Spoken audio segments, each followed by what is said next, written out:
November 3rd. I'm going to call the regular virtual meeting of Harriet Tubman Elementary LSC meeting to order. Let's see, was that? Okay, I'm not sure what that noise was for. So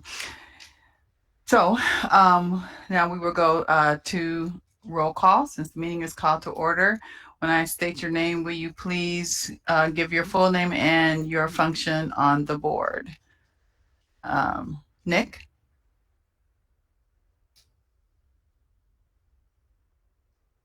Nick? Sorry, trying to Oh, admit people here. oh, I'm Nick sorry. Do you want Hall. me to? Nope, that's fine. Nick Hall, teacher rep. Cindy? Cindy Watola, parent rep. Lori? Lori Viets, parent rep. Mac? Mac Laboon, community rep. Emily? Emily Holbert, teacher rep. Kirsten? Kirsten Clay, parent rep. Sarah? Sarah Hall, parent rep. Sarah Kate? Alberto, parent rep. I'm sorry. Kate? Kate Kaczynski, parent rep. Principal Gibson? Kimberly Gibson, principal of Tubman. My name is Tina Holder King. I'm a parent rep. That means the full board is in the full serving, currently serving board is in attendance.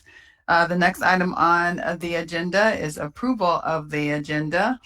I would like to make a motion that the agenda be approved with the addition of under item 8, a closed and open session in the event we need to discuss the non-staff appointment. Of course, we do not vote in closed session, so there is there will be no issue with that. Closed session is just for confidential discussion. But I would like to have that added just as needed when we get to that item for the agenda. Is there a second? I say Second to approve the, I will second the motion with the addendum. Thank you, Sarah. Is there any discussion? All right, if there's no discussion, we'll vote on the motion for the to approve the agenda as with the requested amendment. All in favor, please use your icons.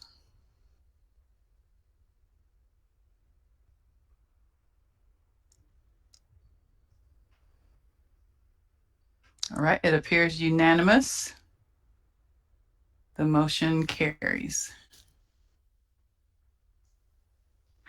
The next item on the agenda is the approval of minutes. So draft minutes for the September and October meetings were provided separately.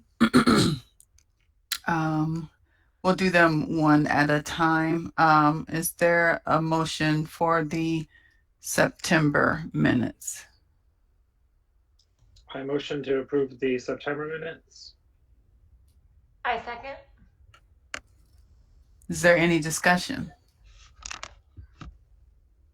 The only point I would add that in case you all didn't see it, I inadvertently left off Principal Gibson's name for the attendees. And so I did add that as well as reconciled the voting for the items for that particular meeting. Is there any additional discussion? Okay, if no further discussion, we'll vote on the motion to approve the September minutes as provided previously to the council. All in favor, please use your icon.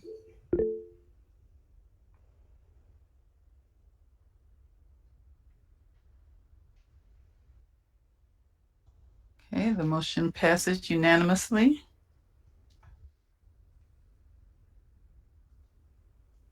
For the October minutes, I would like to motion that the minutes be approved with modifications to add details around first and not first, add details around motions and second, as well as vote counts as dictated per LSC procedures. Is there a second? I'll Second. second. Okay, any discussion? Was my name added to the October as well, Tina? Yes. Yeah. All right. If I there, wanted to, oh, sorry, Tina. And it's No, no. not about the act, it's just about the minutes in general, not particularly those minutes, but since this is up for discussion. And I know I heard you and Cindy just kind of, you were trying to figure out are we going to figure out kind of a more standard system just of when we get the minutes, who we get them from? I know the last couple of months have been kind of all over the place, but my concern is sometimes things come from here at Tubman, sometimes things come from the chair, sometimes it's from members. So like, it's not something we have to figure out necessarily now, but I know since I think you and Cindy were going to meet just to kind of figure out minutes, like should there be a standard protocol of like when the board should get them so we can review them with enough time, and just kind of that general procedures. So just to put that in everyone's mind. I don't know if anyone else had any concerns or comments.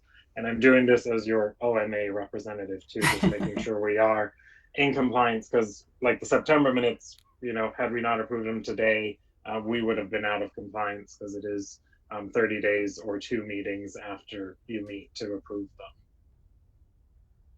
Thank you, Nick. Yeah, I think that's a great suggestion. Just recalling previous discussions, I think it probably just helps us all keep track of LSC items, along with everything going on in our personal lives. If stuff comes from one central email, and that if you see the LSC email, you know that it's something that you need to look at related to LSC. And so Cindy and I are kind of tag teaming a little bit on the minutes as needed. So yeah, we'll get together and get that standardized to make that easier for everyone, including the content. I think with this summer that the whirlwind that it was, and then Cindy so graciously agreeing to be the secretary, that we need to kind of circle back and define some norms. And so yeah, we'll take care of that. But I'll put it as an action item out of this meeting so that we don't lose sight of it. Thank you, Tina. Mm-hmm. Any further discussion? Okay, we will vote on the motion to approve the October minutes with the modifications to. Who second? Who second? You moved. Was it you, Nick, that second, or did anybody? It was Mac. Matt? I think Mac and someone else did it at the same time, but I heard Mac. I did. Okay, so all in favor, please use your icon.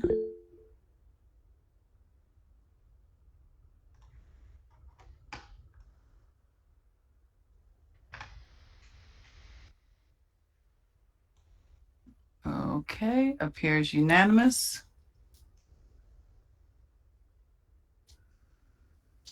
Okay, now we will move on to new business and have the principal report. Principal Gibson, you have the mic.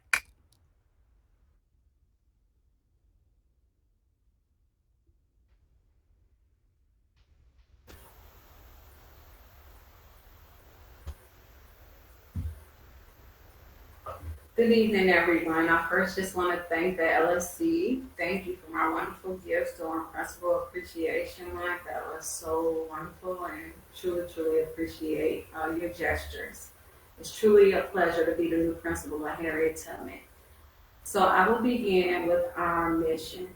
Our promise is to provide a nurturing and rigorous learning environment. We will instill within our students a love of learning by identifying their positive distinctions. through the academics, through the arts, and athletics. We empower students to become responsible, contributing members of an international community. Our vision. As a result, Tubman students strive to be lifelong learners who are persistent problem solvers, are inquisitive about the world, have a strong sense of self, and articulate their thoughts, feelings, and ideas through ongoing reflection. Tubman students strive to be empathetic by understanding different perspectives while being mindful of their unique viewpoint.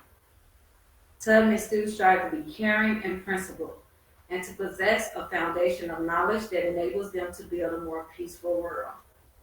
We change the narrative and write our own story. That's our school-wide motto. Tubman School, be respectful, be responsible, be safe, be IB. Tubman at a glance. For tonight's LSC principal report, we decided to share some information from our state of school. Our educator team at Tubman. Please review the following information.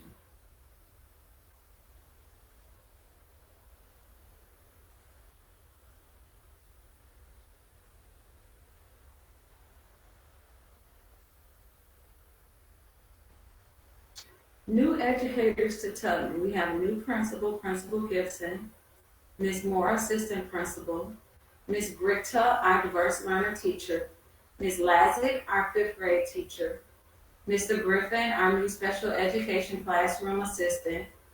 We'd love to introduce Ms. Gordon, who is our new office clerk, Ms. Carey, the nurse, Ms. Dunmore, office support, Ms. House, Ms. Richardson, our care room attendant, and Ms. Fleener is our TAT for 1st grade. Tubman Heart Team. For some of you, this will be a review. The administrative team at Tubman consists of me, Principal Gibson, Assistant Principal Moore, Frida Perillis, our PYP coordinator, Michelle McNally, 7th grade DL teacher, and Ms. Rebecca Rosenberg, our case manager. As you know, we have reestablished Tubman ILT team. This was strictly by volunteer, but we wanted to make sure we had representatives of all stakeholders in our staff. So we have the principal, assistant principal, our PYP coordinator, Mr. Nicholas Hall, our music teacher, Jessica, our ELPT, Carly Wallace, Kathleen Fitzsimmons, Aaron Schwarzenegger, Sarah Callahan, Eric Yang, Michelle McNally, and Rebecca Rosenberg, our case manager. Specials. Each grade level has one special class every day. Students will receive all of their annual special minutes. K through 5 receives 2 quarters of dance and 2 quarters of drama. 6th and 7th receive 1.5 quarters of dance and 1.5 quarters of visual arts and 1 quarter of drama. 8th grade receives 1.5 quarters of dance and 2.5 quarters of visual arts. To the right, you can see our specialists.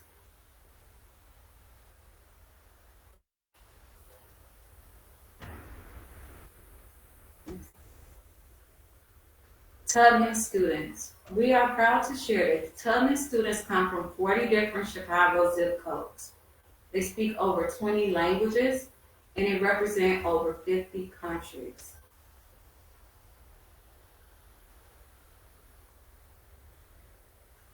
Current enrollment at Tubman.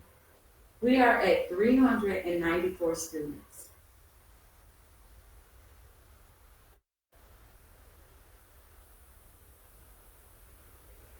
Recruitment suggestions came from several of our parents as well as our heart team. We decided to combine some of the ideas that were shared on one slide. Virtual tours led by Principal Gibson posted to YouTube was a parent suggestion. Posted on our school Facebook page and posted on school websites. Virtual town hall held 2 different weeknights soon, with notice posted to all the Facebook parent and neighborhood groups and CPS. Weekend tours to help answer questions. And PowerPoint presentations provide an overview of Tubman's mission, vision, and program highlights of our programs posted to the website and shared widely on our parent and neighborhood and CPS Facebook groups. I would like to add that today we had our heart team meeting. So we did share we're meeting next week. We are hoping our first school tour is either November 20th or the 21st. We will finalize the details next week, Wednesday, and we will get back to you to share our information school-wide in our community blast. So please stay tuned. Another thing is we did have some parents during our state of school who volunteered to meet with administration to support recruitment and enrollment efforts, including social media support. We will be meeting tomorrow morning. Thank you to all of the parents who gave wonderful suggestions and offered to be part of our recruitment team. COVID health and safety protocols. Currently, we have had many questions and emails from parents. So I decided to revisit some of the COVID health and safety protocols. If your child is sent to the care room, your child has to return with a negative COVID test or a letter from the physician. This is a requirement across Chicago Public School District. You can find a list of COVID testing sites at cps.edu/youth-COVID, where you can have your child tested. This week, we have an announcement. We noticed that November 5th is a professional development day. It is critical that we have all students tested weekly on a weekly basis to mitigate COVID spread in our schools. I'm proud to say that I reached out to the district and all students and staff will be tested on November 4th, tomorrow. Students will have no school on Friday, November 5th, so we asked to change this date. So if you've already opted in, your child will be tested tomorrow. Ms. Moore is going to give some ID updates. Good evening, everyone. If you take a look, this is our IB report. The MYP and PY teachers are updating their units for the second quarter. The IB implementation team met on Monday. You can see the members that's listed, Monday, October 25th, and you can see the members of the IB implementation team. Ms. Perilla, she attended a coaching workshop November 1st and 2nd over at Northwestern University to help support us with this work. On tomorrow, we're going to have the district IB coordinator coming out to Tubman to meet with the IB team. And on Friday, we're going to have Tom Brunson of Cornerstone. He will be providing professional development for the staff.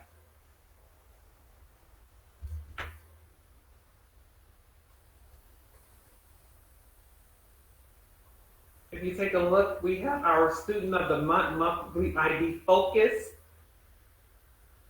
And how we determine the Student of the Month, this is basically chosen by the classroom. The class nominates the person who has exemplified that IB learner profile for the month, along with teacher discretion on a nomination form.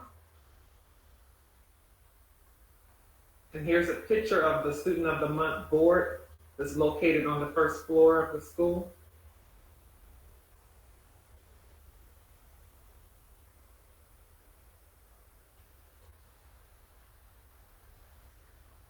And now we're going to have Rebecca Rosenberg with the case manager updates.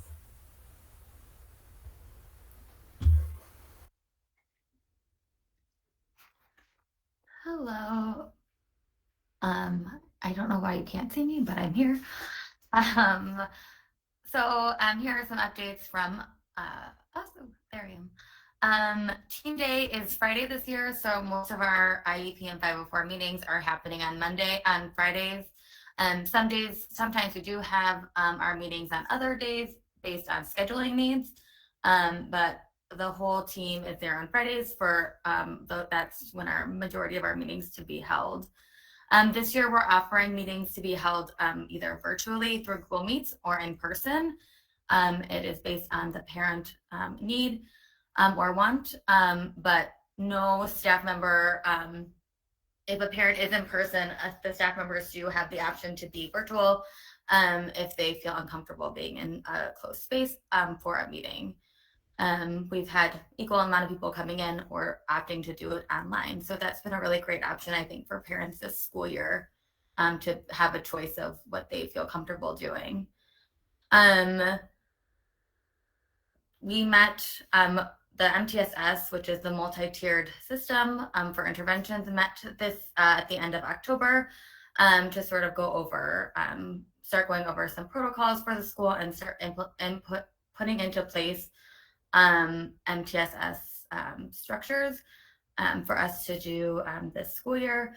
I will be going over that with the staff on our PD day on Friday, as well as going over our new branching minds system, which we have opted into as our database for putting in our interventions that are taking place. I went over it at the beginning of the school year, but since then we've got access to the branching minds database. And so I'm reviewing it and just showing teachers on how to actually use it now that we have access to the system. Interventions are occurring throughout the school building, and we have been monitoring them. Here's just sort of an update of the staff that we have coming to our school on a weekly basis. The social worker and school nurse, we have 5 days a week. The speech pathologist, we have 4 days a week. The occupational therapist comes 3 days a week. Our school psychologist is at our school twice a week on Wednesdays and Fridays. And then the physical therapist comes once a week for part of the day. And then we have a vision impaired teacher who comes twice a week for part of the day.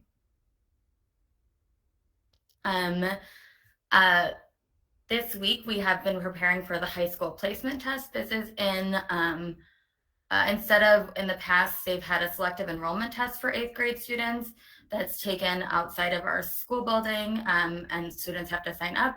This year is the first year that all 8th grade students are taking a high school admissions test, which is replacing the selective enrollment test. We did a practice test today for 8th grade students. It was the student practice experience. We didn't really know what to expect until we did it. It was really a good practice for us as teachers to practice the new system, as well as the students to experience how to log in, what it looks like. And then they went through a little tutorial that told them how to use the program. We were able as a staff to do all 8th grade students practice today, except for 3, which I will try to get to tomorrow if they are here. We will be taking the test next Tuesday, and it's a whole day of testing. We'll do 2 sessions in the morning. The students will start off with doing reading and written expression, and then they'll stop for specials, lunch and recess, and then we'll continue doing math and vocabulary in the afternoon. There is a makeup day in December for any students who miss the November 9th date. Thank you. We will be sharing this, but we just got an update that there will be a network virtual high school fair. And we got it right before the LSC meeting, but we wanted to mention it. And we will be sharing Google Meet links to 8th grade families.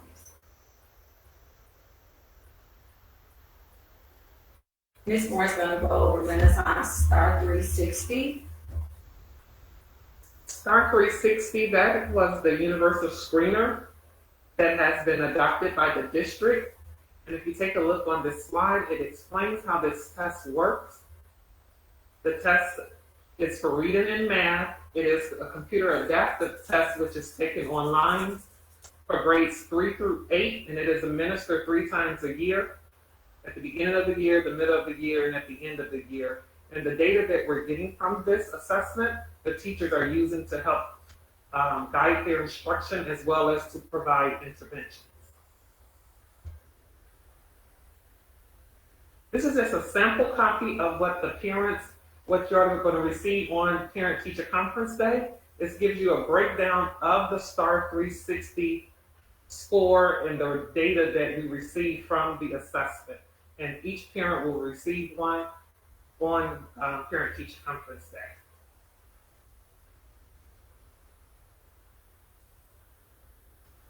I just wanted to share just the overall data of the school for the beginning of the year STAR 360 assessment. And what you're looking at on this slide is we know with the NWEA, to be at grade level, which we call benchmark, it was at the 50th percentile. For the STAR 360, the district has set benchmark at the 40th percentile. So on this slide, you see the overall school data for Tubman. Our school target is we would like to have students at least 70% of our students at the 40th percentile in reading and mathematics. And you can see how we tested at the beginning of the year.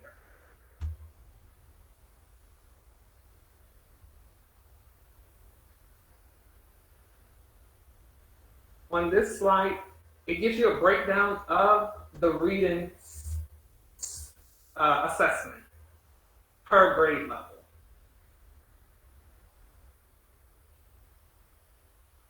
We're going to dig deeper into this data and do some data digs within the grade level teams, and we'll be sharing more information with the LSC as well. And this is for mathematics.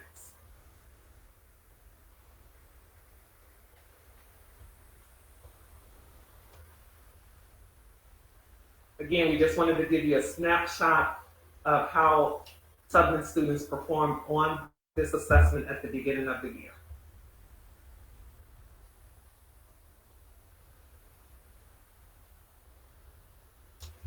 So we continue the work of our CIWP.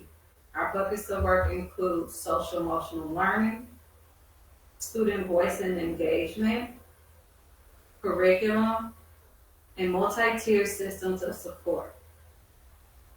We are analyzing our action plans, and we will be finalizing it this coming Tuesday with our ILT to track where we are in a timeline, what has been started, not started, and what has been completed over the 2 years of the CIWP.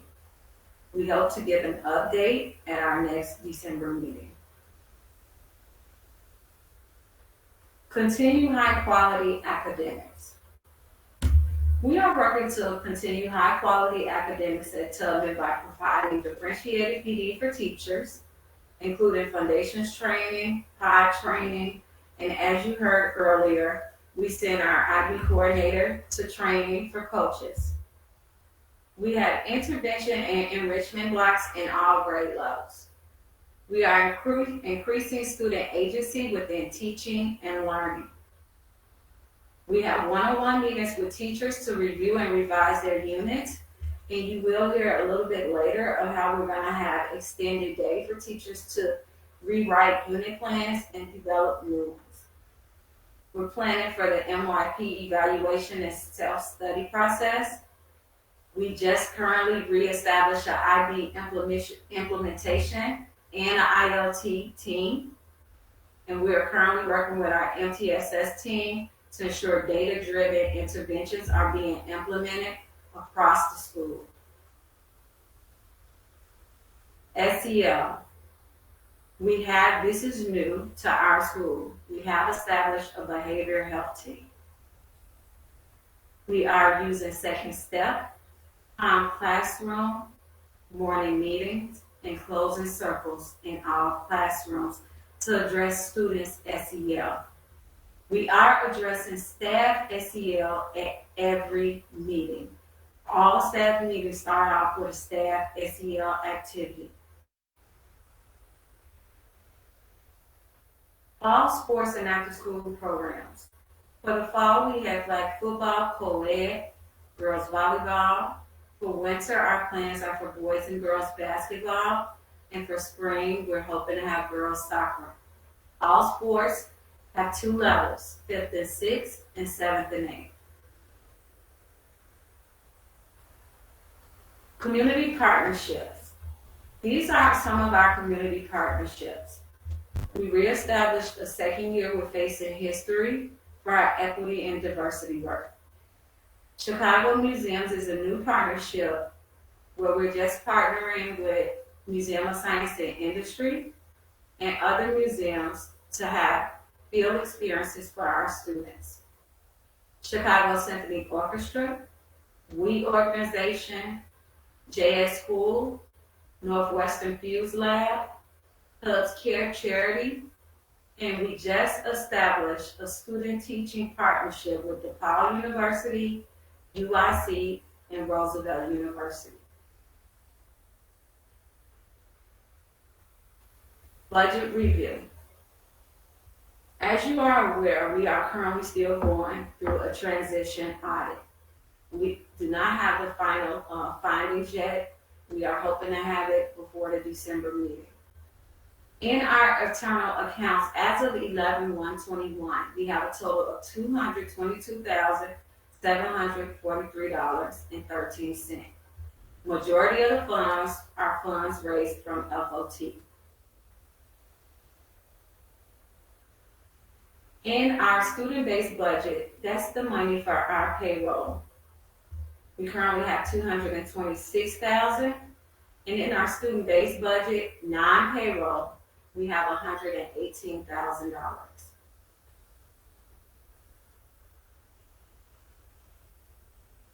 Now, there's an approval needed, so I wanted to share with LSC. Per LSC procedures, every year we are supposed to vote on the amount that a principal can spend without LSC approval. I come to you tonight requesting that LSC vote to approve spending money for me as the principal up to $5,000. We have a total of 394 students. If you do the math, that comes out to $12 per student, such as to cover student subscription costs, different things that we need to purchase that it takes too long to wait 30 days to get approved. Anything that would be spent up to that $5,000 without LSC approval will be shared at all updated LSC meetings as well as transfers. So today we're asking to vote for the approval to spend up to $5,000 for this school year. Principal competencies. As a principal, we work on principal competencies and we share some of the competencies in our work at every LSC meeting. Continuous improvement for staff and students. I continue to conduct weekly classroom observations. I actually stood up in the classroom yesterday. Review CIWP timeline and action plans with the ILT to determine areas for improvement. And implemented fall sports program. Powerful professional learning. I plan differentiated PD for staff and our IB coordinators. I attended monthly PLCs for administrators with the fund. And we revised an IB implementation team, an MTSS team, and established our first behavioral health team at Tubman. College and career readiness. We hosted a high school information session, provided time for staff and admin to be trained on high school placement exam during the day. We established a hiring team and hired a new counselor. She will begin on November 22nd. And we supported the Fall Festival and fundraising efforts with FOT. Family and communities hosted monthly principal conversations and published bi-monthly community blasts. We also hosted State of the School meeting this past Friday. Self-discipline thinking and action. We formed a partnership with families to work on recruitment and enrollment, as I shared, and we're looking forward to that meeting tomorrow. We have reviewed the CIWP action plans and timeline with first our administrative team, then our ILT team, and we will be sharing that with families at the next LSC meeting.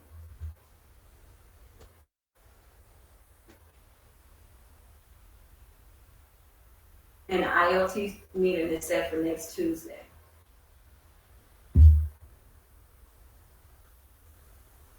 What's to come? We will continue to review and work on our CIWP priorities. Any of our action plans that we have not started, we will start implementing, and we will be using our equity team with LSC to help support us.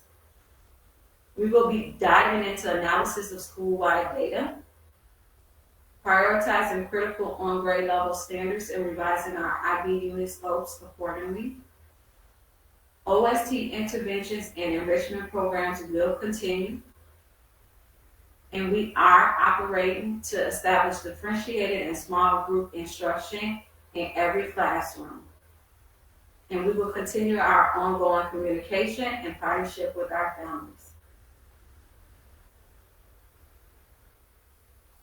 I wanted to share with you just a few highlights from our fall festival and send out a huge thank you to Alderman Tunney and FOT for your support and continued support for our Tubman students.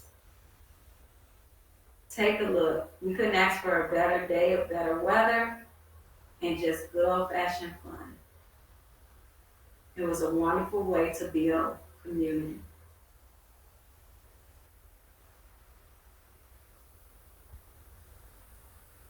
Questions and discussions. Are there any questions, LSC members? Thank you so much, Principal Gibson. Before we, if you don't mind, before we get into general questions, I did hear a what amounts to a motion for the expenditures for that limit. So I'm going to ask one, Principal Gibson, that you repeat that motion, and if we can get a second, and then we can go into any needed discussion on that motion and get the vote out of the way before we dive into the rest of the questions on the rest of the report. Could you please repeat the motion, Principal Gibson? Yes.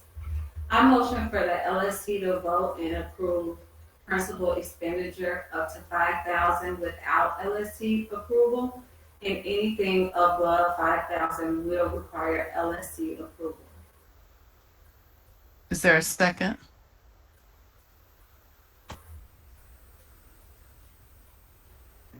I will second the motion. Okay. Discussion on the matter?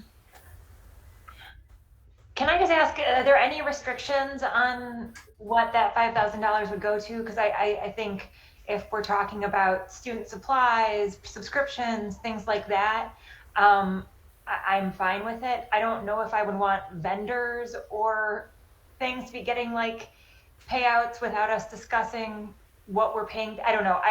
I just feel like it sometimes feels like a little bit of a slippery slope. So I would feel more comfortable if we were talking about specific needs as opposed to a blanket $5,000. Okay, thank you, Kate. But I would just like to share that the request that of the spend up to $5,000, it'll be shared. Any expenditures, whether it's under $5,000 or over, will be shared out at the following LSC meeting that it occurs, as well as we're establishing a budget committee, so they will have an account of any ways money is transpired.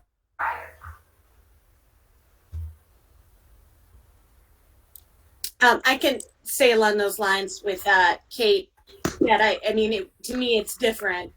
And again, it'll be great that we of course will see it after, but that eliminates any discussions. Let's say we're spending $5,000 on professional development place that maybe some other people may want to know more about before we spend that money, or maybe it's the $5,000. I mean, granted, in our huge budget, it seems like a small amount, but it is nice to kind of have a conversation beforehand. But I also understand there's certain things that they are timely. So it's a hard one. And I can just add to the conversation that we have done this in the past, not to 5,000. I believe with previous administrations, we had changed it to 2,500, just because that $1,000 limit is realistically very low on many things. I know I was, for example, all the subscriptions we got for this year. I want to say most of them were over that $1,000 limit, and we had approved them before, and some of them were near the 5,000. So I know it does seem like a lot, but as you said, it is a small part of the budget, and I know of other schools that increase their limits, and I know for high schools the limit is much higher than it is for elementary schools too. I did want to share that it's not something new. We have done it before, not to the 5,000 extent. And I'll just share 5,000 is about the district average that a principal asks. And I was at Audubon last year and it was 5,000. So if you guys ever want to just review the Audubon meeting notes and check out other schools, that option is open. Again, that comes out to about $12 per student spending, whether it's books, supplies, or subscriptions that's needed. It's just some things are time sensitive and some of our subscriptions run out. And if we wait 30 days to get LSC approval, our kids are hurting right now. And that means they can't do the program. And so if we have to wait to get approval on each and everything, we'll be waiting every month to month. Mac, you have your hand raised. Yeah, I had a question. I mean, my understanding is a lot of the spending is with like the same vendors over and over again. It's like a CPS approved vendor for this or that. I mean, is there a compromise that we could say for spending for a new vendor is treated differently than someone that we've like spent with in the past? I don't know if that would help to address some of the concerns that were raised. I think whenever we spend, when we're spending money, it has to be with one of our CPS vendors. I'm not opposed to putting something in and they're saying it must be a CPS vendor. So if that's a compromise, Mac, I'm all for it. It's just, I just don't, I'm just requesting this. Oh, sure. So I can make sure the building can fully operate and function. I totally got you. I'm just trying to brainstorm. Kate, you have your, thank you, Mac. Kate, you have your hand raised. Oh, I'm sorry. And Sarah, I just saw yours as well. I was just going to say, I think as long as there's multiple staff members that are involved in the process and sign off on it, and Ms. Gibson, I just want to say that this is kind of going back to previous issues that we've had. There was like this big blow up about someone getting a contract to do a video for the school, and then this feeling that there was nepotism and that they were picking a friend or some kind of craziness like that, and it ended up causing a huge problem. And like people are like, it really should have gone out and there should have been bids, and like it was this monstrous problem that caused a lot of just negativity amongst the LSC and everybody else. So that's kind of the lens I'm looking at it from, is like to not be in that position again, because I think it was just bad for the school. I don't think anyone actually did anything wrong, but the accusations were really very negative.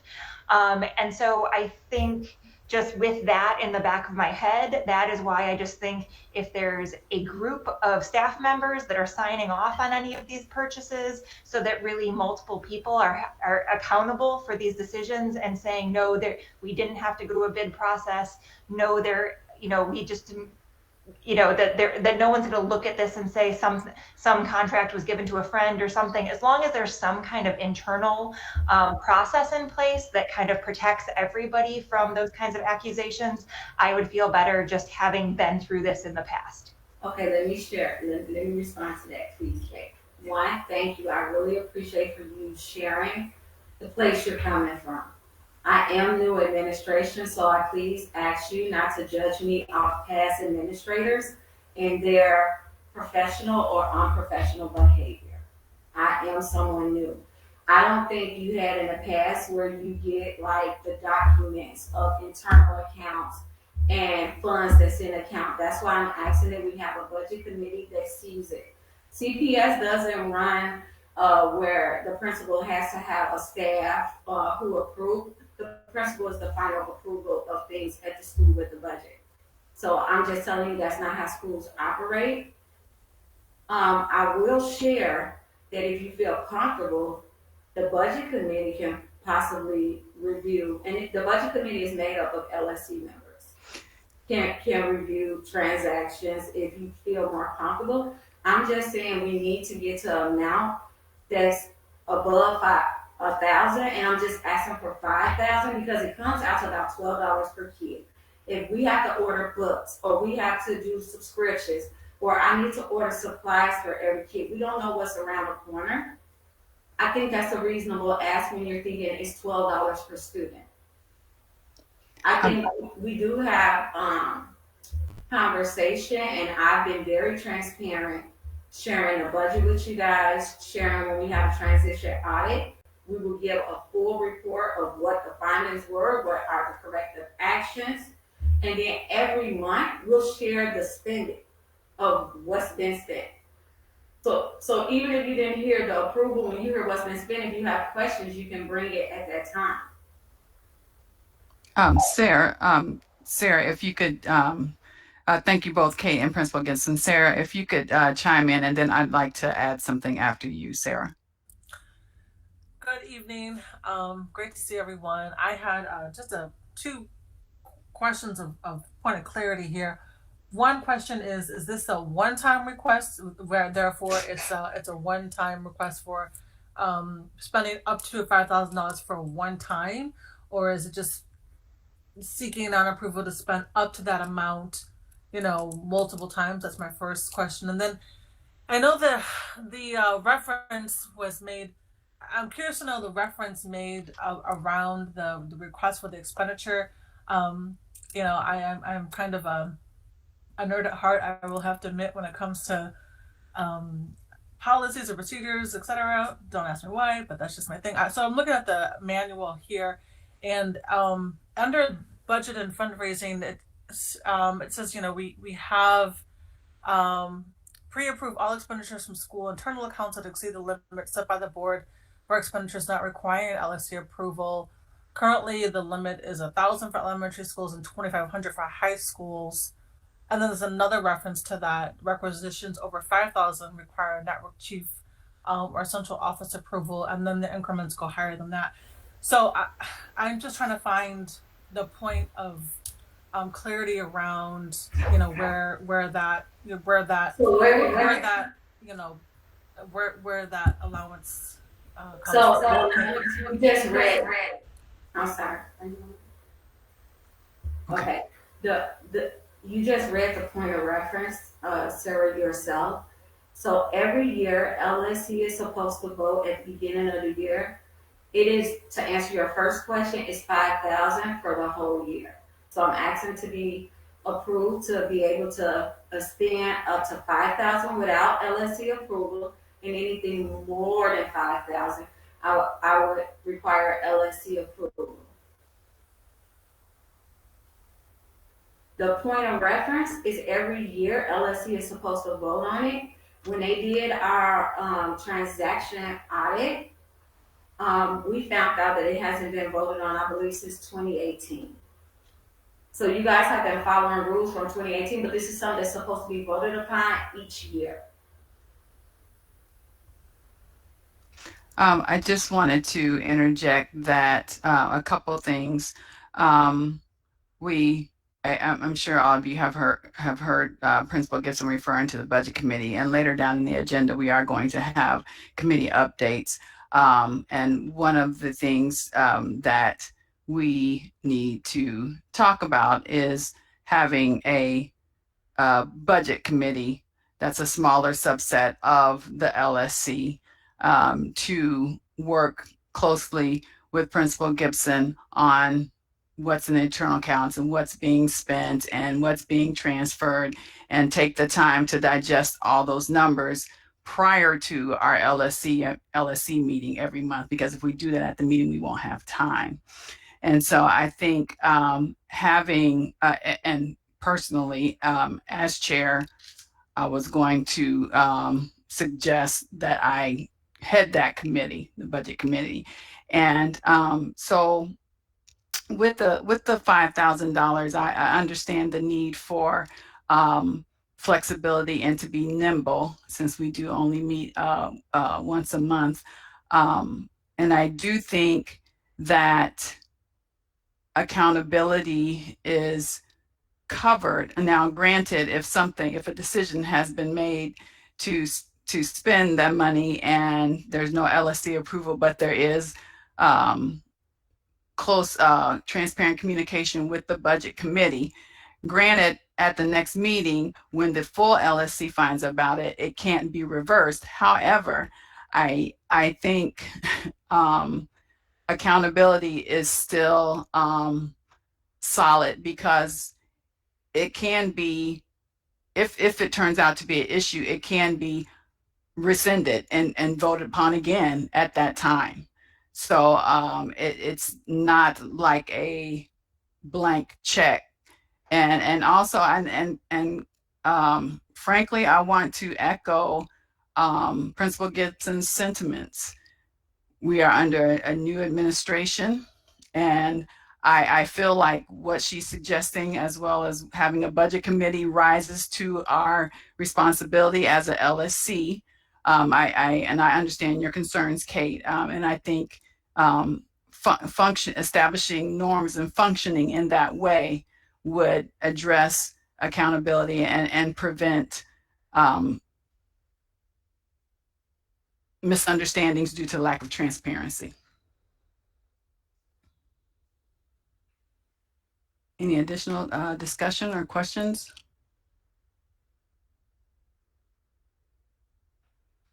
Okay, there is a motion on the floor. And let me see, hold on, I need to change my screen so I can see everyone. Okay. All of those in favor of, oh, wait, and just let me clarify again. So it would be the motion is to approve for Principal Gibson to be able to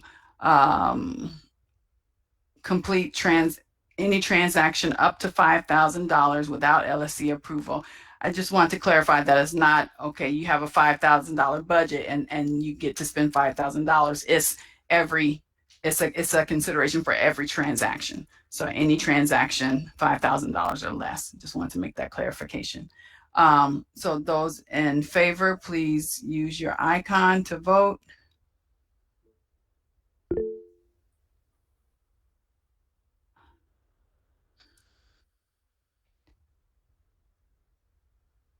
Oh, hang on, I'm having trouble. I see 8. Does someone else see something different? And there's probably more I can't quite get to. I'm sorry. I think I have 9. Okay, thank you. Okay, I'm missing someone. I have 7 hands raised. Okay, can we please vote again, please, using your icon? Maybe it's mine that was down. I think someone's also voting that's not, oh, okay.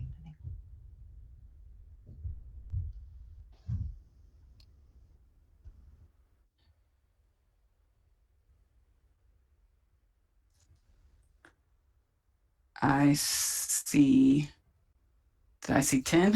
I'm sorry. Yeah, to Kate's point, it looks like our colleague Sharice, you might be voting on accident.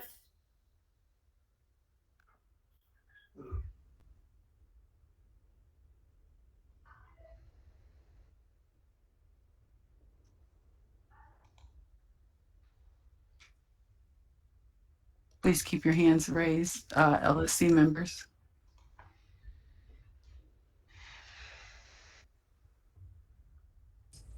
It keeps changing. Now it says okay. 6. Yeah, let's just let's do roll call. Okay. Okay. When I call your name, please state yay or nay or abstain for your vote. Nick. Yay. Cindy. Yay. Lori. Yay. Kirsten. Yay. Principal Gibson. Yay. Mac. Yay. Emily. Yay. Sarah, Yay. Kate. Yay. I am going to vote yay. Okay, and that is everyone. I did not miss anyone, did I? Okay, motion carries unanimously. Thank you, everyone, for the honest discussion. I appreciate that, the honest and respectful discussion. I really appreciate it. Okay, let's move on to any discussion or questions about the remaining information in the principal report. Yeah, I had a couple of questions. With regards to STARS 360, do we know if that's going to be tied to the SQRP? Not at this time. Okay. And then, thank you. And then my other question is around the MTSS. I know MTSS, there's a big component around how we communicate with families around what's going on. We also know that our children are adjusting. It's been a year off developmentally. They're at different stages where expectations are given the grade that they're in, right? So, and then also kind of thinking about our social emotional work. So just curious to kind of know if Ms. Rosenberg could speak a little bit more to, or anyone who was on that work could speak to just kind of how that or if there's thought or there's consideration or openness to how MTSS is working to communicate and partner with families or like some of those practices. Yeah. Sorry, sir. I'll start talking first. I don't know if you guys heard, but I just trained the whole staff. There's a new Senate Bill 1569, that actually went in place as of October of last year. We will be sharing our communication with families in our community blast this Monday. You'll get a letter about the MTSS. And then we created our own Tubman communication that will be going out to families explaining if your kid is on MTSS, how can you participate, be part of the meeting, share in a partnership in coming up with interventions for your child, and what your child will need interventions, whether it's reading, math, attendance. So that information is forthcoming. You should be expecting. We're going over it with the whole staff on this Friday at the Professional Development Day, and then we will be communicating with families this coming Monday. Thank you.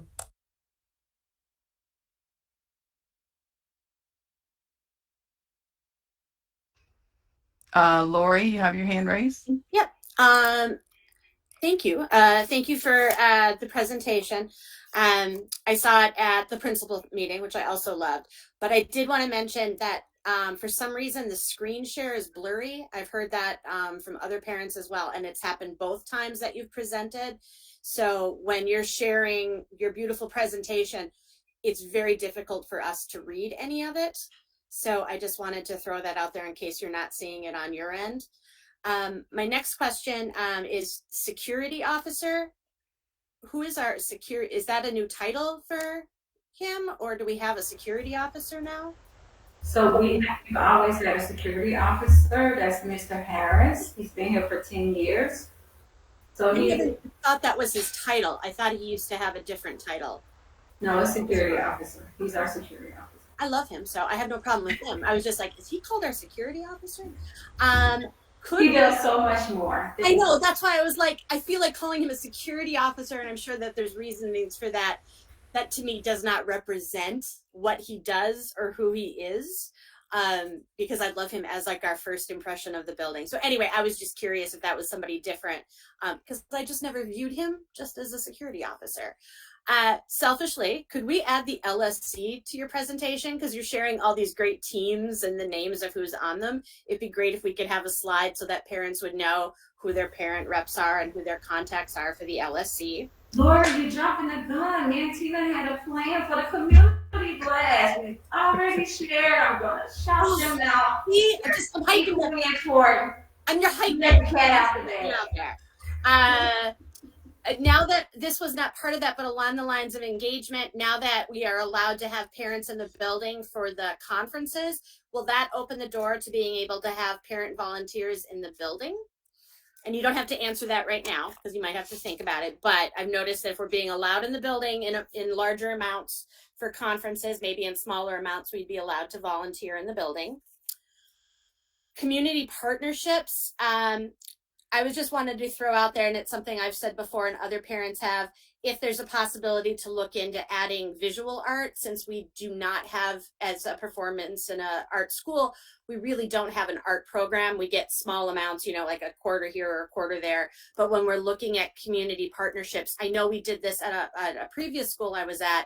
We hired outside art to come in to kind of subsidize that, not having that, especially in the younger grades. And is there a possibility, I'm seeing other schools are reinstating field trips.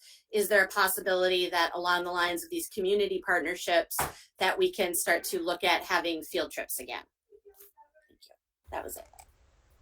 All right. So, Lori, some of those I'll have to look into. When you expressed about the community partnership for visual arts, if you can share some partnerships that you may know of, you could share with me tomorrow during our meeting. And then I just wanted to share the partnership with the museums. I did partner with all 12 museums that sit on the Chicago Park District property. And that was to partner with them so we could start field trips. We're hoping to have one as early as December. So we're in the planning process.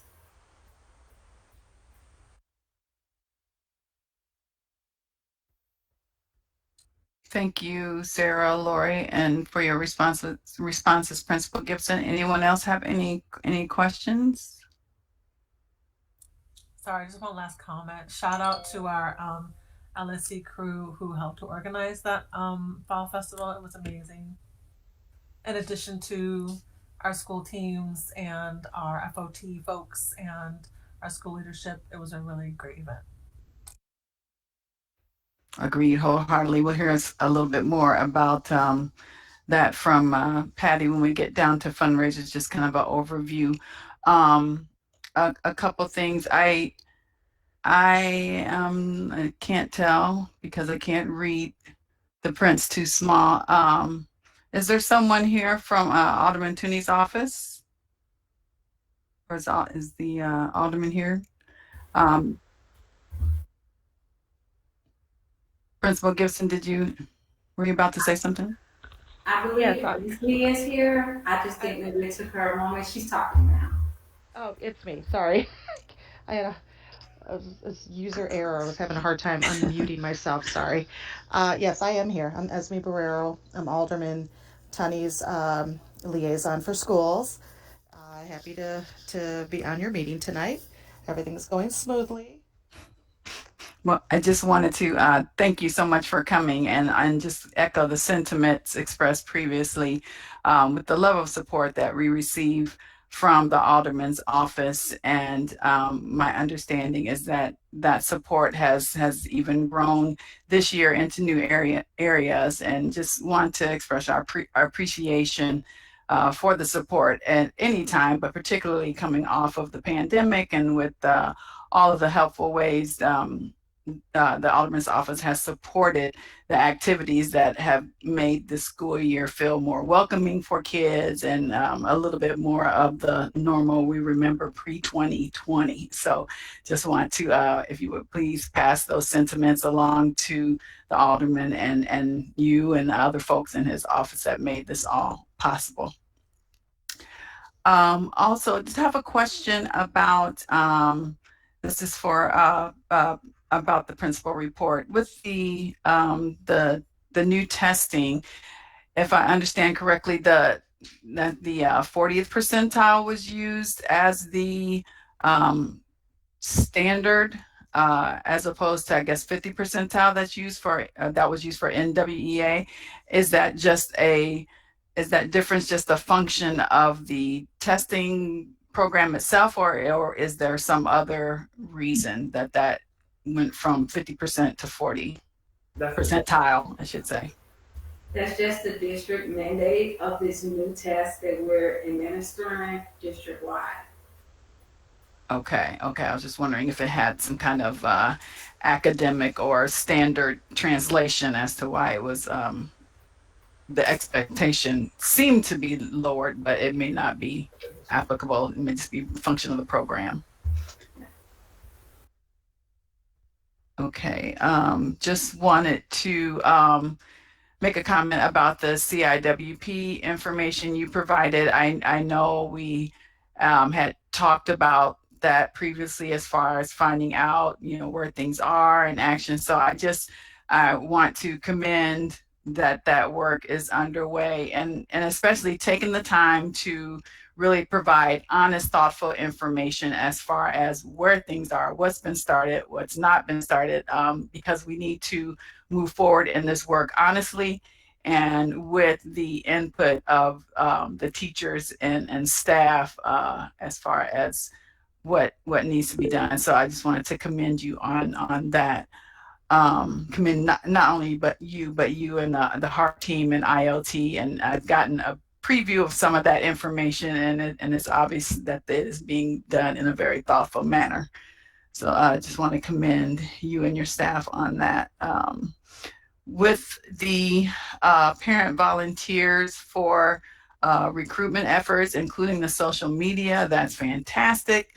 And so I'm hoping we can resolve getting that access offline, Principal Gibson, but wanted to just interject that please let us know as a LSC what support we can play and whatever plans that you guys come up with, anything that we can do to help, particularly the committees when we get down to discussing those, when we get to that part of the agenda. Let's see. I think that is it for me. Lori, you have your hand raised. I just wanted to say quickly to Ms. Barrero at Alderman Tunney's office, for people who don't know, they donated all of those pumpkins. I think it was like 150, 200 pumpkins. And that was so special because everybody got to decorate them, but also a lot of schools used pumpkins as a fundraiser. So they brought in pumpkins, but then you had to pay for them. And I love the fact that our school, everything was free. The food was free, the games were free, the candy was free, and the pumpkins were free. And that just made such a huge impact, I think, and it really sent a message about who we are as a community. So I wanted to thank, again, just really shout that out, that having the alderman's support for something that big was really cool and very appreciated. And I just wanted to make sure that everybody who's listening knew that was part of what they did. Thank you, Lori. Are there any more questions or comments regarding the principal report? I'm on that committee tomorrow for social media and communications and all that. So I'll make sure to write up maybe just like a little special synopsis for the LSC, and I will send that off to you too, so you all know what's going on. Great. Thank you, Lori. Okay. The next item on the agenda is fundraising, FOT. And so I'm going to ask, I believe I saw Patty on. There are a couple of fundraisers which we need to vote on, and then also there will be an update on previous and ongoing activities.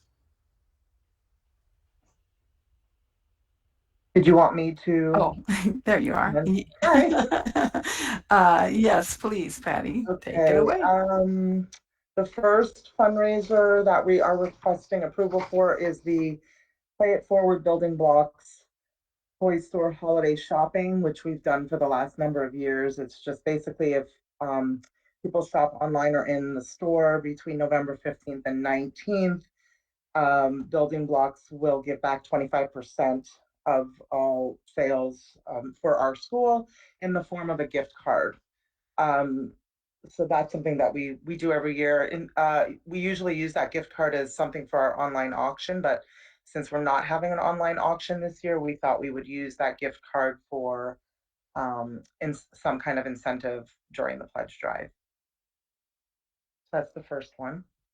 Do you want me to do them both and then you guys will just vote on both at once, or Did anyone have questions? Or? You can go ahead and provide the overview for both, and then we'll have discussion as needed. Okay, the second one is just the annual I Heart Tubman Pledge Drive. Our board voted last week, and the dates that we were looking for, once we have approval from the LSC, is January 31st through February 18th. That's just the pledge drive is basically kind of a straight ask for money from families who are able to donate. We do offer monthly recurring payments, which many people end up partaking in. It's just essentially to raise funds for the strategic plan for fundraising, which is on the CIWP. And since we wanted to get started planning for it, I figured we might as well get that approval done now while we can. So those were the two main ones. I'm not sure if Principal Gibson if you had on yours anything to do with the marquee sign, which I know Alderman Tunney's office, that's probably why Esme is here as well to kind of hear, but I don't know if that's been shared yet with the LSC or if you need me to do anything on that. Yeah, Patty, can you share it out? I was waiting for you to share it. Sure. So our board, Alderman Tunney has offered, and I believe Esme is one of the people that was working pretty hard on this, but working on changing and repairing our sign, the marquee sign that we have outside of the school. And essentially there are two options. Unfortunately, I don't have in front of me all that paperwork, but I can look and see. But Alderman Tunney has offered to pay for half the cost of what needs to get done.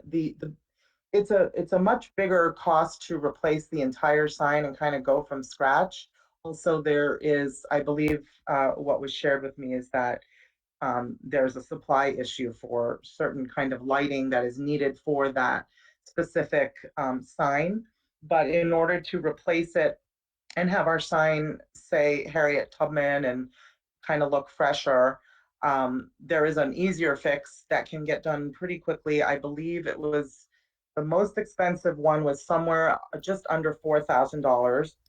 Esme, feel free to cut in here because you definitely did all the legwork on this. So there was one option that was, it's removing the existing 24 inch high by 12-foot wide signage and a bunch of other information on here, but that pricing was $27,900. The second one was to scrap the existing sign sections and furnish and install a new 3-foot high by 12-foot wide LED illuminated sign, repaint the pole cover to match, and that's $38.50. So yes, we did. The alderman did say that he was waiting for tonight's meeting, and he did say that he would be. He said if the not the LSC, if Friends of Tubman were to pay half, then he would write out a check for the other half. And so our friend, thank you so much for providing the info. I didn't have it in front of me, but our Friends of Board did vote unanimously on whichever one Principal Gibson wanted. So if you felt that it was better for us to go with the more expensive one, we were completely aligned with that, and we did vote unanimously on that last week at our meeting. So I guess we are still waiting. I did reach out to Senator Feigenholz's office as well, because I know that she had initially said back in August of 2020, when we were starting the name change process, that she wanted to help in that area. I remember that. And so I did reach out to their office, and they did get back to me and said they would have an answer for me on that, hopefully later this week. But in case they are not able to split the cost with Alderman Tunney's office, I just wanted to lay it out there that Friends of would be happy to split that cost. We definitely felt it was a worthwhile cause, but we need the approval from LSC on that as well. So those, I think, if she does, if Senator Sarah does get back, it would end up being like everyone would participate and do a third. So the amount would go down if we got Senator Sarah's contribution. Just wanted to put that in there. Okay. Thank you for clarifying. Principal Gibson, did you start to say something? Yes, I think we should go for the more expensive sign. I think we just want it done right the first time. And I think our kids deserve a working sign that they see up and they can feel proud about their school name. They worked really hard for their name change, and a lot of them didn't get the opportunity to participate. It wasn't school wide, so I would love to have like a school wide event. If FOT and the Alderman office and LSC will continue to support us, where all students can be a part of it when we unveil it. I think that's a great idea. And that's great news. And thank you so much to FOT, to the Alderman's office, and I would imagine to the Senator's office once they get back to you. That's fantastic news. Now, I don't. Is that something that is the thinking that we'll vote on this once we have the final input from everyone? Nothing we're trying to vote on tonight. Is that correct? I mean, ideally, it would be great if we could vote on it tonight, regardless of how it shapes up, whether it's a third or half. I mean, our board has already voted for half, and we would like to get moving with this sooner rather than later. It's been already too long that that sign has remained like that. And so I know that the alderman would also like to send his contribution in and get this going right away as well. So we did kind of promise their office that we would hopefully get some form of an answer tonight if we could. Okay, thank you, Patty. It is in alignment with what we have on the agenda as far as discussing approving fundraisers submitted for consideration as far as FOT. So if I could get a formal motion from someone, please. So moved. Sorry, are we voting on all three proposals at once? Oh, wow, I'm so excited about the sign. I forgot. I know, Marky is good, but the other two are also there. Thank you, Nick. Oh my goodness. Okay, so let me take a step back. Okay, let's do them in order. So is there any additional discussion on the building blocks of pledge drive? Lori, I see your hand is raised. I just wanted to throw something out there about the gift card to the store. Teachers are spending a lot of their own money to buy sensory items and fidgets. I know that it's been a lot. I know a lot of those fidgets are walking away. But if there's any thought that maybe we could use some of that money toward sensory items and fidgets for classrooms, or also throwing it out if the teachers are buying it, that they buy it through the Play It Forward promotions, and then we get 25% back of what they're spending. So I love the proposal. I just wanted to throw that out there, that I do know teachers are spending their own money on things that could be sold through that store. One question about the building blocks, Patty, is it applicable to online purchase or no? Yes, and it is applicable. It is for their online, as well as I believe they have 2 or 3 stores, different locations. So it's applicable for all. Okay, great. Okay. Any other discussion or questions regarding building blocks or the pledge drive? Okay, I am going to motion that the building blocks fundraiser and the pledge drive fundraiser as provided to the council prior to the meeting be I take it you guys are voting, be approved as provided. All in favor, please vote. I second the motion. Oh, duh. Oh my gosh. Thank you, Nick. Again. Okay, all in favor, please keep your hand up. And it appears unanimous. Thank you, guys. Okay, and if we could have a motion for the marquee. If someone wants to, if one of you guys want to, Principal Gibson, if you want to attempt that, or I motion to approve that we vote on the marquee. Whichever approval goes through, whether it's the 1/3 or 1/2. Can I get a second? I second the motion. All in favor, please raise your hand as you're doing.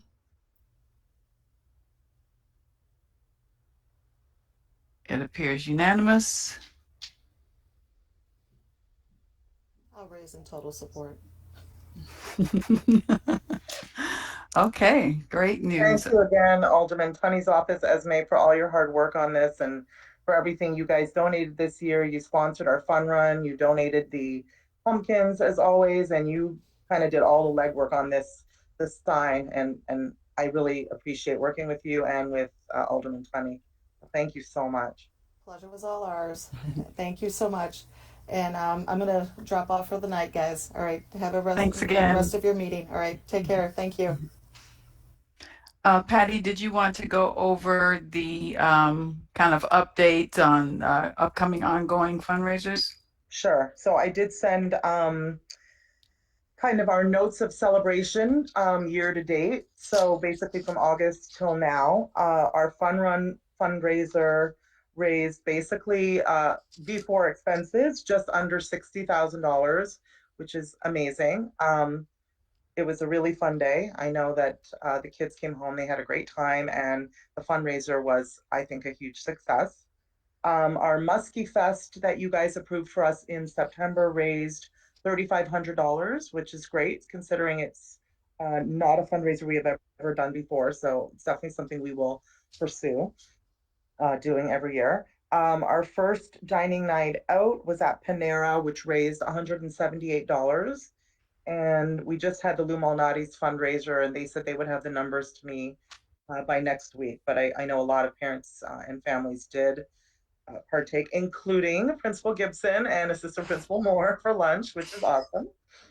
Our first round of spiritware sales, actually, I said it raised just under 1,400, but we actually are at 1,500 for that. It went up, so that was exciting news, and everyone should have their spiritware hopefully mid to end of November, and we will do more rounds of that as well as promotional items like yard signs and magnets, etc.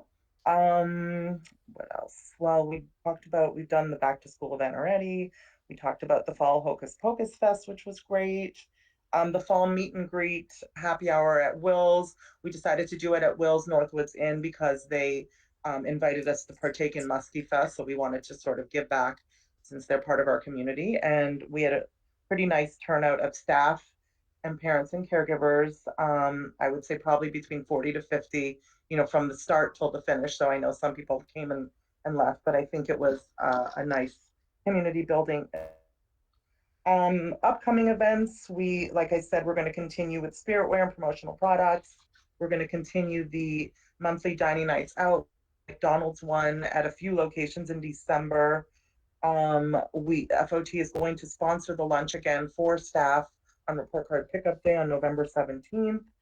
The pledge drive, which you all just approved, and we're looking at doing a gala, not an online auction this year, but a gala with possibly some in-person auction, live auction, and that will be sometime in May. Once I have more details on that, I will share. And I think that's it. Thank you, Patty. Lori, I see you had a question, and then Kate. Oh, you're on mute. I just didn't stop voting. I'm just voting. Me too. Oh, okay. All right. Are there any questions for Patty or anything on the information presented? You're all awesome. Thank you so much for everything you do. Indeed. Thanks Really so great much. job. Great job, friends. Okay, the next item on the list are committee updates. We first just want to touch on norms as we move forward. Again, with the blur of the summer and everything, we are now getting around to a lot of the CIWP being looked at in earnest and thinking about enrollment and social media and things like that. So just want to put it out there that as we move into these items and we have these LSC committees established, what we want to make sure we do is that we function in a support stance. And so just in the interest of keeping down confusion and making sure we're not doubling up on work or working in opposite directions, we want to make sure that the first point of check-in for any activities as far as seeking out vendors or things like that, that we make sure that we touch base with Principal Gibson and make sure that we're aligned with whatever the vision coming out of the administration is, and including her discussion of things with the team she chooses to involve as far as the hard team or the ILT, so that we are moving together in concert. And so with that, I just want to again mention the first of all, establishing a budget committee, and would like to in order to adhere to OMA, and Nick, please correct me on this. I think that if we have more than four, then we need to have official, or is it more than three? We need to have official meeting procedures. I believe it is more than three. More than three. Okay. And now another question I have regarding Principal Gibson's involvement in a lot of activities, because of course she is principal and she sits on the LSC. Does her capacity on any involvement count as an LSC member? Like, say, for instance, the budget committee. Of course, the budget information is coming from her, but really the intent is to have, additional LSC members besides the principal that serve on that committee. So just wondering, and if it's something you need to get back to me on, that's fine. But that is something that we definitely want to be cognizant of. I will have to double check that. So I would say, I would caution us to go with three today if we are establishing a budget committee, and then we can always add an LSC member if it turns out that the principal in that case is not LSC member for that purpose. Okay. Yeah, I'll have to check in on that. Okay, thank you, Nick. In the interest of time, one of the items that I wanted to do under this committee update is to make sure we have the committees accurately captured, who, what LSC members are on those committees and who are heading those committees. So in the interest of time, I will take the action item to send out a sign up so that we could get that information, because it needs to be shared with Principal Gibson, of course, so she knows who to contact to drive LSC support of certain activities. And then also we wanted to put the information on the website and facilitate parent involvement, family, parent, and community involvement, so they know to whom to reach out if they want to be involved in something. So rather than sit here and discuss and list who's on what, I'm going to send out a sign up to make sure that we have those committees established and the clear points of communication. So for those committees, I do have not only the forming of the budget committee, but also the communication and engagement committee, the equity committee, and then the diverse learner committee. Now, I'm going to need your input as far as what the proper names of those committees are, but those are the committees that I have. Did I miss any other committee? Okay, great. We are going to talk about bylaws. Sarah, do you want to just take that discussion? Sure. So just to bring everyone up to speed on our bylaws, last year we put forth a concerted effort, erected a temporary committee, what I don't want to call it, just erected a committee to really look at the bylaws and rules of order for Tubman. We did submit a draft to our CPS legal team for review. They gave us feedback. I did share that with the LSC about where can we push as it pertains to kind of two particular items. One was around the issue of virtual participation. And so as we've learned, I don't know if folks have been involved with the kind of broader conversations that are happening within the LSC, as we've learned that there are accommodations being made with regards to being able to meet virtually and face to face.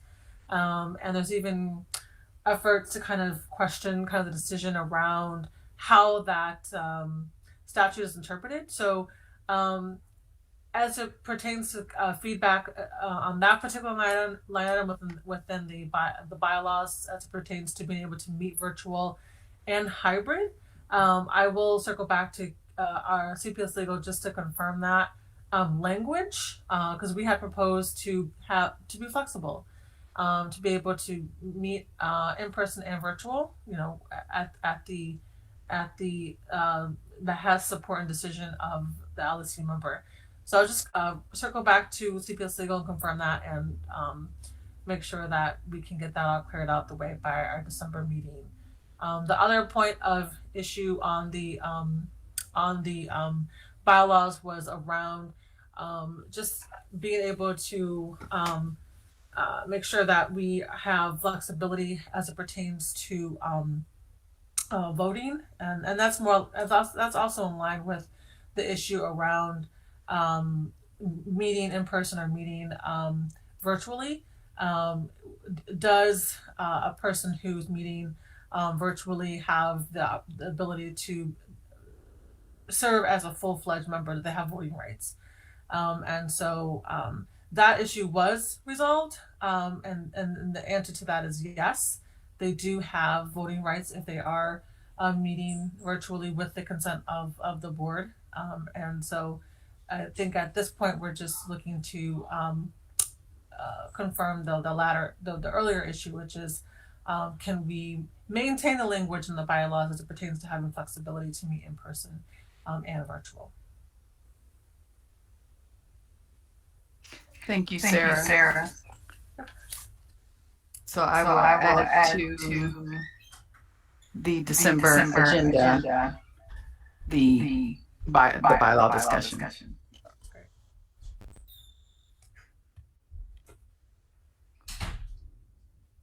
Okay, are there any other items? Sarah, if you could please mute. Thank you. Are there any other items regarding committees? Any questions, concerns, comments? I'll just add as it pertains to committees. I look forward to having the equity committee convened in November.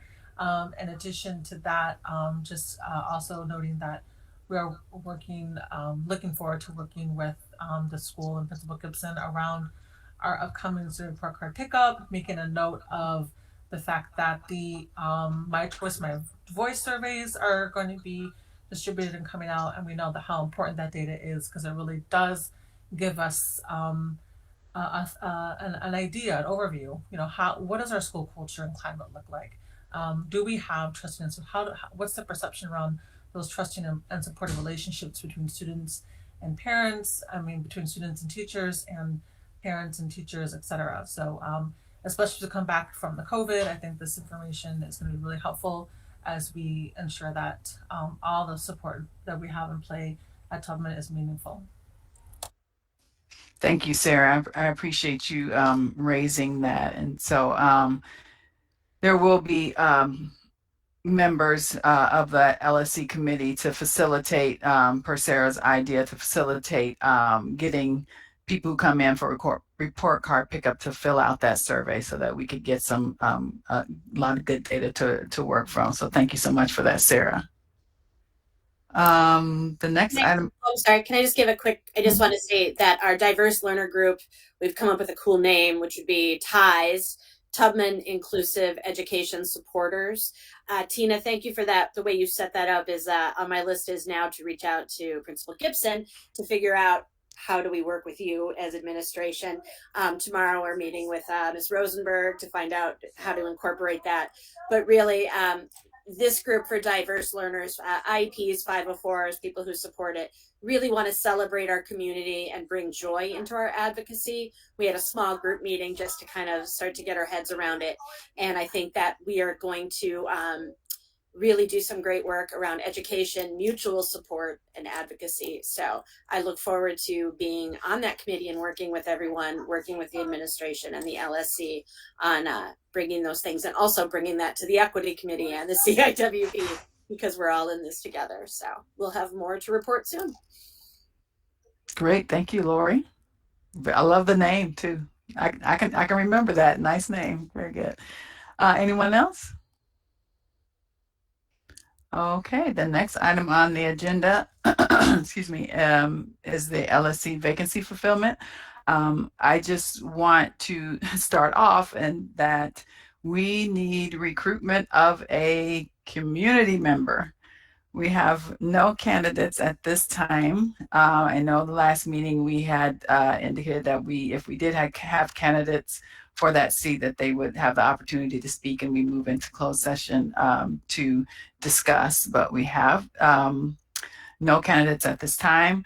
We would love to have a community representative on our council, so please, those of you who live in the community or know of non-parent caregivers that are in our Tubman community, please, please, please solicit those who you feel would be an asset to this council and lend that community voice. Also, there was a non-teaching staff vacancy, and this is the item for which I asked that the agenda be amended to have the option of closed session for discussion. I understand that per procedures, the non-binding poll to fill that seat is under the purview of the principal, which I believe has occurred. Although the LSC does still have to vote to appoint that person, that voting we would do in open session here. But if we need to go to closed session to discuss, I am open to that.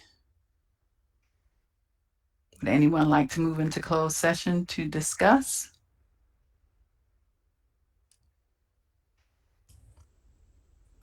Do we know who it is? And I just don't know who it is. Well, you're going to find out. The suspense, right? Do we need to move into closed session?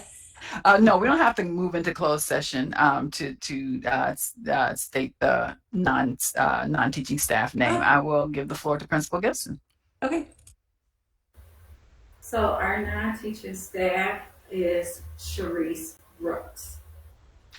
If you notice, she came to our last LSC meeting. She reached out and said she wanted to be more active. And I do believe Sharice has prepared something she wanted to share with the LSC.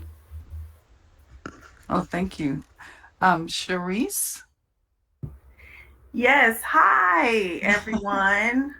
I'm quite sure a lot of you have seen me come. I did the pod last year. I checked in kids, and I wanted to shout out to the Bulldogs today because they won their flag football, and I'm doing the after school. So it's a lot of things that I'm trying to fill out with Tubman, and LSC is one of them.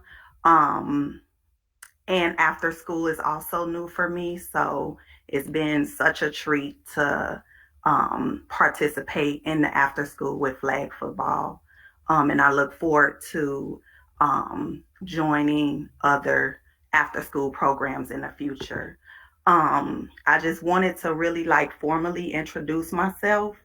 I've been around Tubman for a couple of years now, and I may have worked with some of your children or your child. If not, I'm sure I've been assisting in their classroom. I'm Sharice Brooks, and I've been in a paraprofessional field here at Tubman for the past 3.5 years. Before, I was a teacher assistant at Franklin Fine Arts for a year and a half. Before that, I have a long history of working in childcare as a teacher assistant since around the age of 23. I've been working with a wide range of children from the ages of 6 weeks to 8th grade. I absolutely love working and being a help in any way that I can. I'm currently working on my bachelor's degree and will continue my studies in special education this coming spring, 2022. And I believe I will be a great candidate for LSC due to my interest to get more experience and be more involved to help expand Tubman in whatever way possible to make the community much better as a whole. And just as we teach our students the importance of our learner profile attributes, I'm also a firm believer in practicing them as well. So that's just a little background of me, and I just want to be able to help in any way that I can. So that's it. Thank you so much, Sharice. Thank you for the information, and thank you for your willingness and eagerness to sit on this council. We appreciate you stepping up to serve.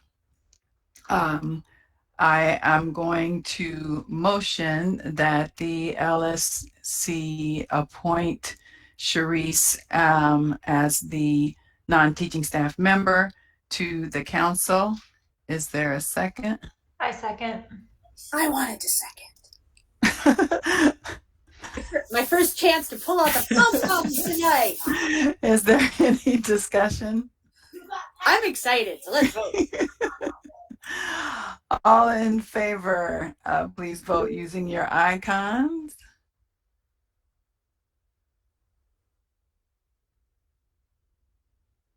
Okay, it appears unanimous.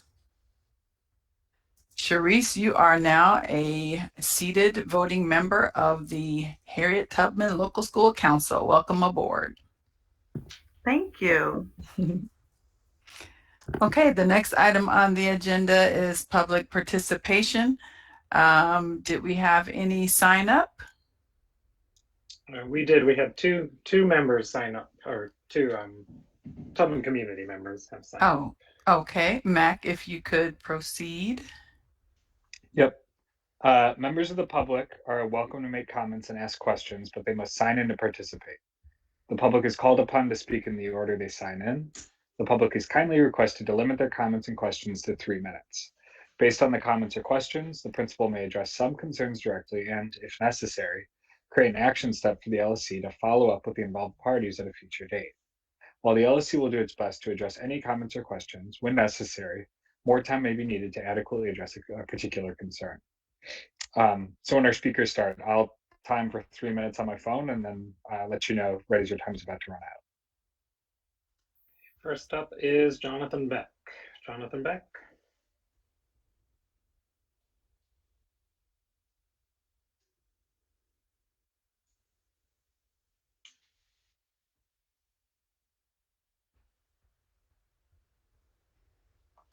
Jonathan Beck, if you are talking, you are on mute.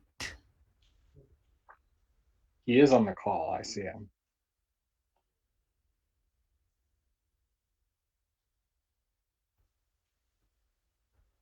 Okay, we'll move on to the next person. Jonathan or Kimberly, please reach out if we're having if you're having technical issues. Just reach out and let us know. Okay, I did see him. I saw him on camera, and okay, we'll just move on, and then we can come back to Jonathan. The other person who signed up was Laterica Diggs. Hi, it's Laterica Tiggs. I wanted to bring attention to the 8th grade disciplinary action thing that's going on. They were, I guess, for bad behavior. They are to fill out a reflection sheet. And my issue is the language used on the reflection sheet and the actual uh, goals that the students are supposed to meet when it comes to being respectful, responsible, and the other thing. And I have slides and everything, but I don't want to necessarily rush through it. So it may take longer than 3 minutes. If you are interested, because I have been on here for 1 hour and 49 minutes waiting to say this. So how do we proceed? And like for you to ask me questions, what's the protocol? We have a 3-minute limit for these spoken comments. I mean, if you have further comments, you can email them to the LSC. We're able to circulate them, and we can potentially make it a topic of conversation for the next LSC meeting. Okay, if you all can request to see the slides that were submitted and the actual things that are being asked, like be polite and things like that, and seeing the report from what the principal said and reading the vision and everything that was said on this LSC. Thank you for putting our children first and being proactive and giving pushback and things like that. I appreciate that, but it doesn't go with what these penalties are. So Tubman is diverse, and that was in the principal's report. And in the vision, you are trying to move forward to a positive and future, but you are expecting our 8th graders to be a certain way. And if we are adding SEL services regularly into the curriculum, how are they, or how would they process that plus be penalized and keep hearing, okay, trouble, trouble, trouble, those things? So if we want them to start taking accountability, then they have to be able to see instead of be penalized for the bad or misbehavior. Okay? Ms. Tiggs, I want to thank you for your comments. Can you please ensure that you share those slides with us? I'm not quite sure exactly all the details of what you're talking about. I will need time to meet with my 8th grade team of teachers and staff, and we'll give you some follow-up. Thank you. I appreciate it. Good luck in your journey. And I hope that they are so open to the new ideas that you bring, okay? Good luck, everybody. Now, I'm going to hang up, okay? I commend you all for spending this much time of your life, okay? Take care. Thank you so Thank much. you. I, as a parent of a 8th grader, I taking off my LSC chair hat and putting on my parent hat. There was a communication to parents as far as that behavior expectations were being set, and that what the penalties would be for not complying to those expectations. And there was a letter that parents were asked to sign after discussing it with their student. And I did ask for additional information about, as far as details about, you know, what the penalties were, what's the scoring system, and all those things. So I do have that information for to share with you, Principal Gibson, or the LSC who wants to see it for points of discussion. Lori, did you have was that a question, Lori? Oh, no, that was just me saying I want to hear all of that, just per my interest as a parent and as an LSC member on the equity committee. And people come to me, hold on, for someone who, you know, I talk a lot about social emotional, and so I wish that the parent could have stayed on, but I'd love to see their slides and have a conversation about that.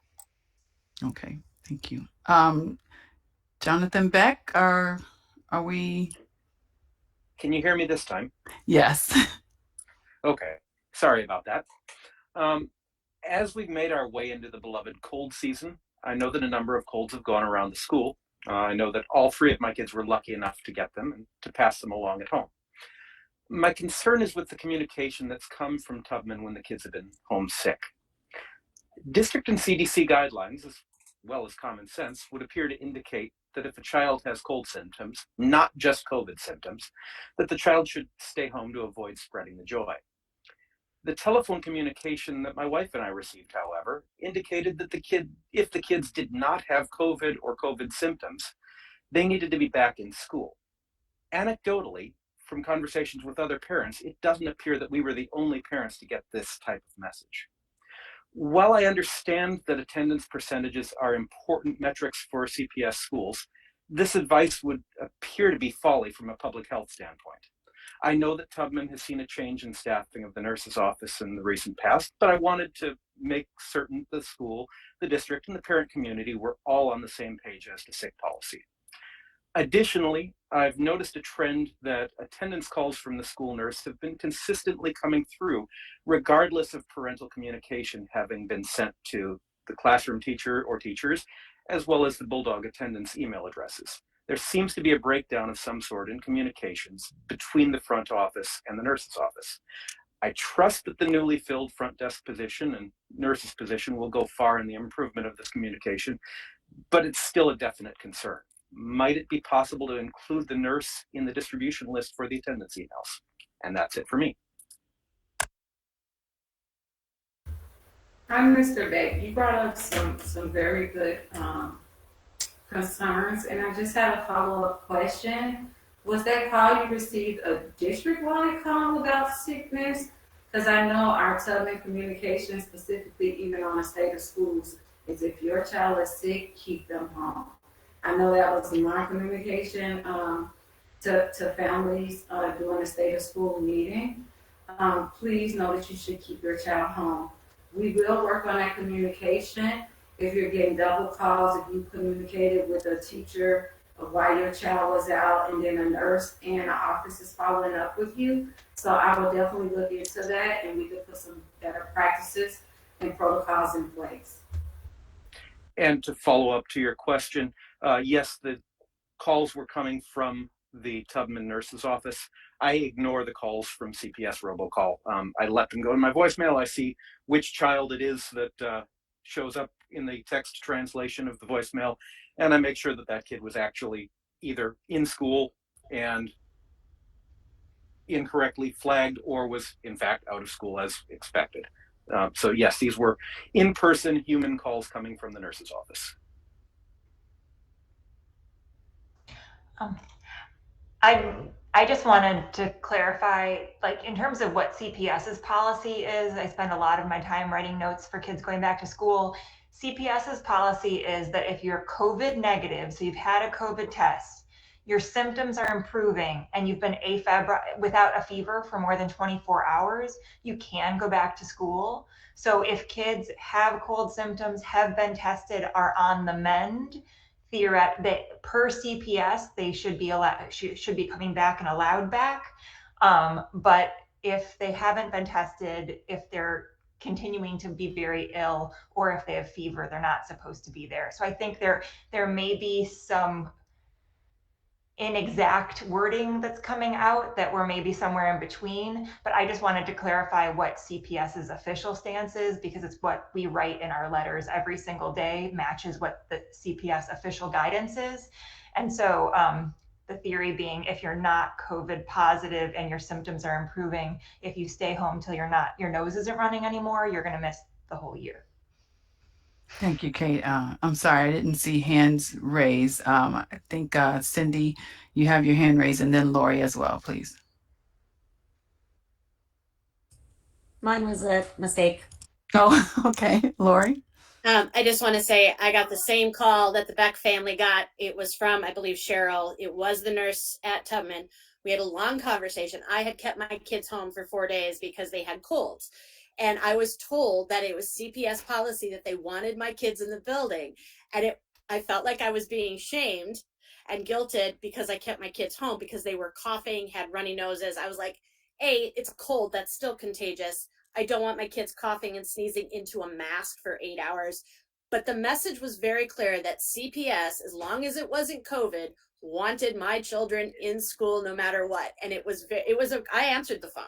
It was a real conversation. And ironically, those 4 days that my kids skipped, we missed a COVID exposure and missed out on having to quarantine. But yeah, Miss Gibson, that call came from your school, and I was shamed, but I didn't feel that way. But that's what was happening. Okay, I think that's it for public participation, correct? Okay, thank you, everyone. Was there anything else you wanted to address, Principal Gibson? I think you hit everything that was brought up. No, I just needed to know where the calls are coming from so I could address it. So I did hear from Mr. Beck and Lori that they're coming from our nurse and not robocalls. So I will follow up with them. Okay, thank you. Kate, did you have something?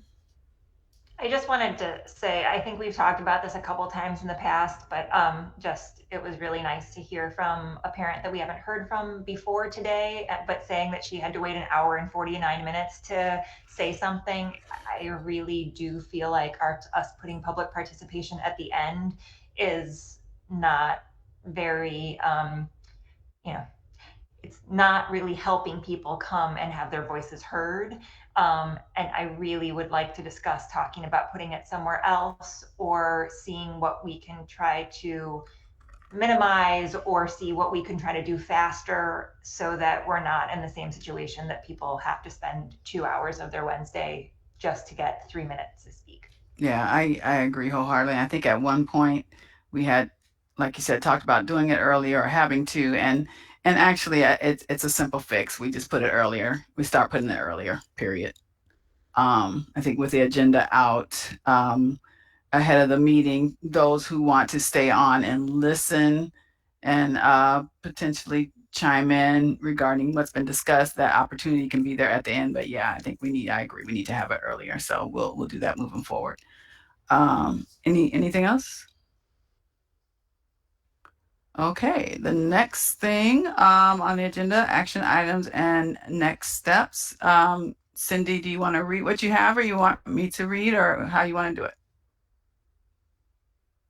If you're on mute, hon. There I am. Okay, so I have making sure that we are in compliance with OMA in terms of minute distribution and how they're disseminated and to what email and from whom. And what else do I have? We've got a lot of notes.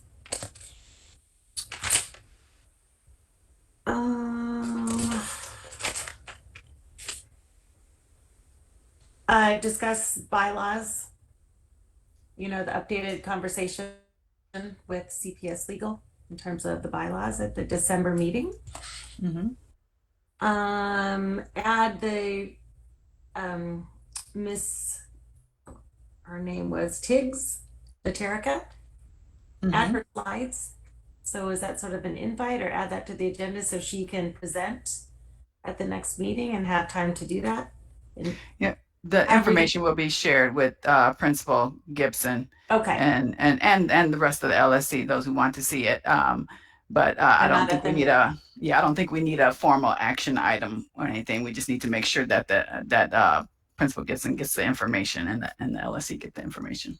Okay, and then just move public participation to earlier in the meeting. Okay. Agenda? Yeah. So what we'll do is we'll have 2 public participation opportunities in the meeting early on and then after towards the end. I also had Nick was going to follow up and confirm or correct our viewpoint of the number of LSC members that can be on a committee, as well as Principal Gibson's role, how her presence is seen on a committee, whether or not she can be there in principal capacity or is she always considered an LSC member. And then also Lori's going to follow up with just give an update after her after the meeting with the parent volunteers regarding the social media and recruitment. So that'll be an update from Lori.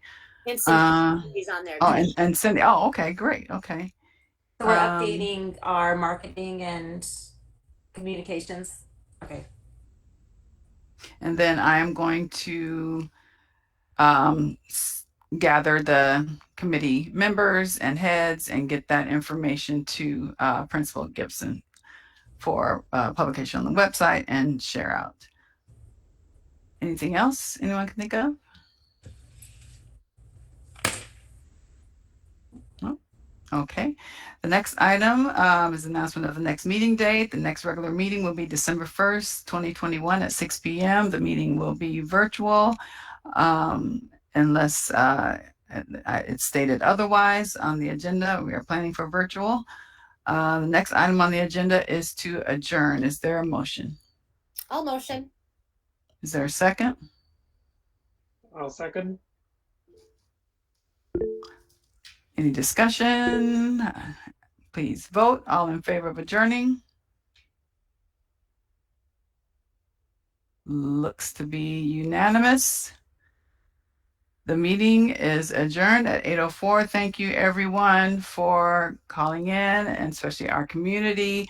Thank you for your patience and thoughtful, respectful, earnest conversations and discussion. Have a great night.